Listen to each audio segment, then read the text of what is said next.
Hey, so you might have gotten my first video when I talked about highly habits of successful nonprofit founders. Well, I also wanted to do a follow up on it because there's so much detail and so much that goes into it. And so I wanted to just pop in here and tell you, if you're thinking about it, it's like to be successful, we have all these ideas of what we should and shouldn't do and what we could and we couldn't do. But what I want to tell you is you don't need to be perfect to start a nonprofit, but you do need habits that keep you focused, keep you funded, and keep you in alignment with your mission. Today I'm going to break down 7 habits that every successful nonprofit founders have in common and how you can start building on them today. So you want to start now. You don't want to wait till you get further down the road. So if you're feeling stuck, you're feeling overwhelmed, or you're like just doing this all alone, this video is for you because many of us, trust me, we've done it alone. Oh my goodness, it could be a challenge. So I want to just pop in and talk to you about it. And so for those of you who don't know me, I'm Vanessa Lindsey, and I started my nonprofit when I was 21 years old. I had no roadmap, no experience, no money, no idea what a nonprofit was, but you learned along the way. And so after 35 years, I've secured over, I'm going to say a minimum of 30 million in grants and contracts. And I've hired hundreds of staff and thousands, and we've served thousands and thousands of families. And so I just wanted to talk to you because it was a challenge for me, and I knew I wanted to help others. So now I get an opportunity to help new nonprofit founders build sustainable, legacy-driven organizations. So let's talk about some of the habits that help me and hundreds of others build organizations that last. Number one, nonprofit founders that build organizations that last, they lead with clarity. Clarity is your foundation. Successful nonprofit founders can clearly state who they are, what problem they solve, what transformations they can create. For example, don't just say, we help youth. Say, we help Black teens in foster care graduate and avoid homelessness by providing housing, mentorship, and life skills. Okay? That level of clarity helps attract funders, board members, and clients because you're clear. The number 2 habit that new nonprofit founders or nonprofit founders make is they build before they launch. Smart founders don't wait until they get their 501c3 letter to start building community. They share their vision, they invite others to brainstorm, and they start forming relationships now. When I started out, I held kitchen table meetings. I talked to moms, teachers, pastors, anyone who would listen. I was boots on the ground. And it especially had to be because there wasn't the internet when I started back in 1987. So it wasn't a lot of the things that we have now. But guess what? Some of them became my first partners and funders in my nonprofit. My board members, when I had events, they would come out and they would support me because they knew who I was and they knew I was doing it from my passion, right? So the number 3 habit nonprofit founders do is they create funding systems. They're not just doing fundraisers. Oh, a bake sale, it won't build a legacy, not at all. But successful founders, they think in terms of systems. They think of monthly giving. They write out their grant calendar. They partnership with local businesses. That is huge. And that's some things I think a lot of nonprofits forget is to partner with local businesses. And they also play to their strengths. For me, it was grant writing. I had to find out what my strength was because I was new to this nonprofit arena and fundraising and all that stuff. That wasn't, something that I grew up doing.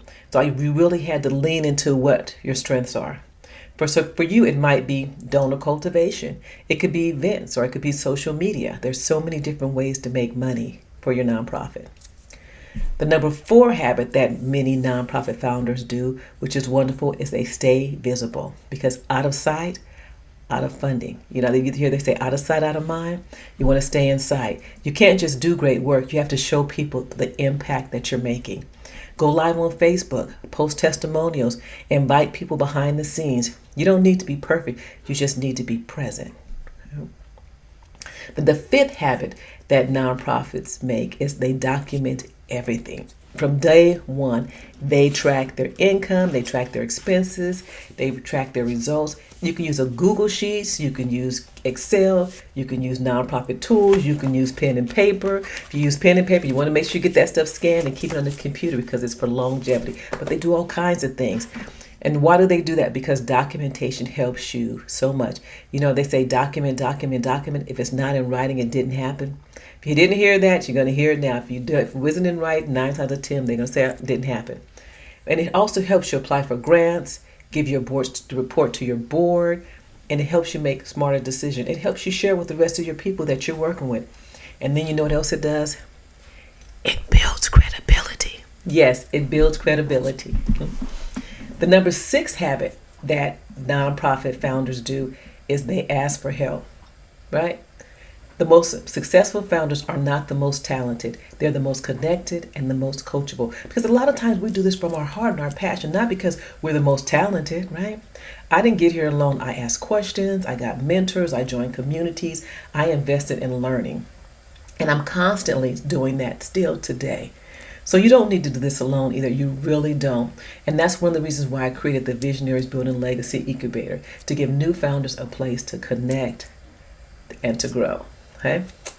Number 7, that the habit that nonprofit founders do, they stay rooted in purpose. There will be days when you want to just quit. You're like, I don't want to do this anymore. This is so friggin' hard. But successful founders always come back to their why. Why did you start? Who needs you? What's at stake if you stop? And we need to talk about that why you just started, but we'll talk about that another time and what that really, really, really can get into that will keep you grounded and will keep you here. Trust me, I've had days when everything felt like it was falling apart. And sometimes days everything was falling apart.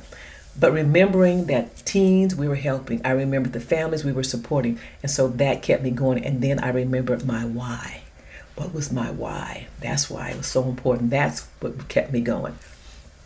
Okay? So, nonprofit founders, this is another thing that we do to be highly successful. We celebrate our small wins. Success isn't just about the $1 million grant. It's about the first $100 donation, the monthly donation, the first youth who completes your program, the first time you file your own budget without tears, okay? So we celebrate every single step. It keeps you motivating, okay? So let me know, which one of these habits do you need to strengthen this month? Tell me in the comments. I try to read every single comment. And if you're serious about starting your nonprofit the right way, come and join me for my free weekly Sunday clarity call, where I answer questions and support you along the way.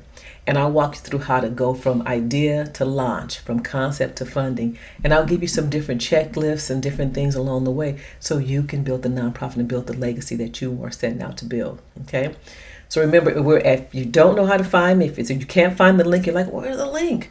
It's VBL, which stands for Visionaries Building Legacies Unlimited.